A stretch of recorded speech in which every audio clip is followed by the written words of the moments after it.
This is HeavyPaint, not to be confused with the classic edition of HeavyPaint.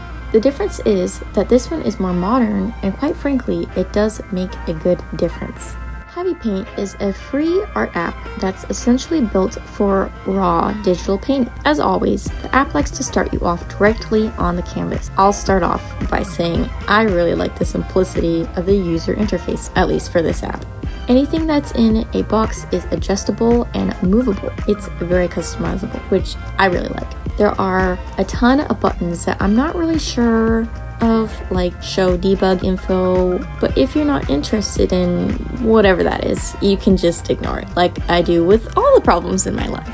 I think goodness, the color selection is also incredible. It's very versatile for all different kinds of artists. You can have your sliders, change the color settings from RGB, what is that, S13, and even lab. Some of these I don't even know, like I don't know what lab is. Now, this one's crazy.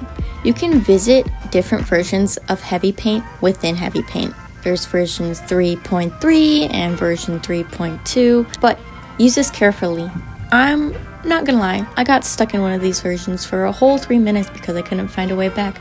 But once I did, it was time for business. Another plus that you get from this version instead of the other version of HeavyPaint, the classic edition, is that you have a clear gallery function. I can go look at my gallery. The other one, I don't know if the button was just hidden somewhere or what, but there was no gallery. There was no saving your works and going back to it. Maybe I just couldn't figure it out, but it didn't have an obvious gallery button anywhere. Considering that this is not even the full version is somewhat impressive.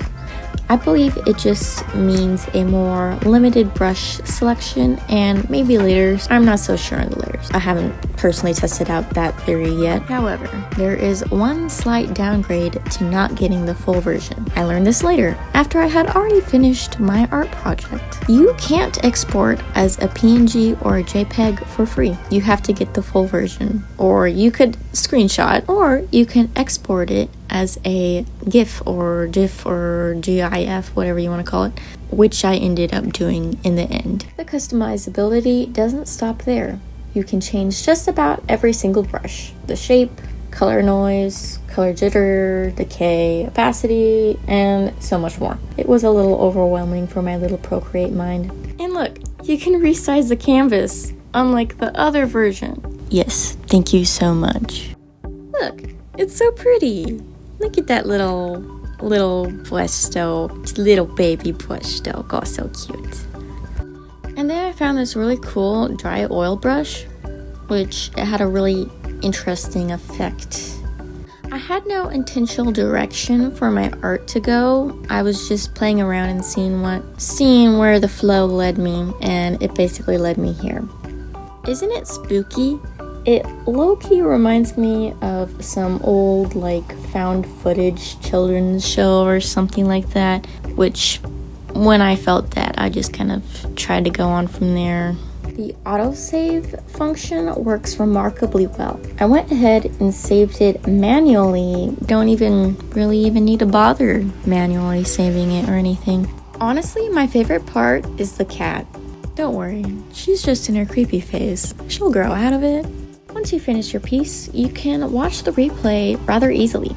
It only took 956 strokes to get here. This was also where I was able to import my art as a GIF. The replay can be found by tapping the 3 lines in the upper left corner. The quality of the GIF really captures the mood of the drawing, making it extra grainy. General rule of GIFs, they are lower quality. HD high definition GIFs are few and far between, or at least they used to be. If you go look on Instagram, most of them are kind of high definition now. But general rule, if you are worried about that, you can also screenshot, so you might as well at least save a part of your art, even if the quality, once again, isn't that great.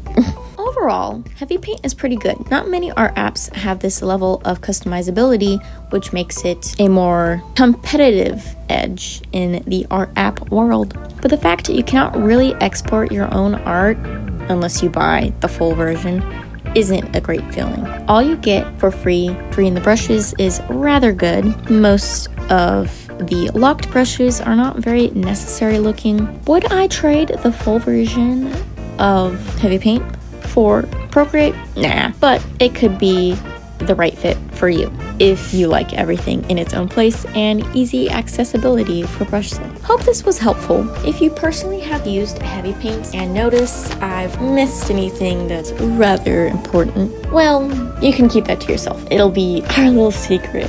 Yes, that's a joke. Anyways, I hope y'all are having the most stupendous day, and thanks for spending a little of your time with me. Until next time, see ya!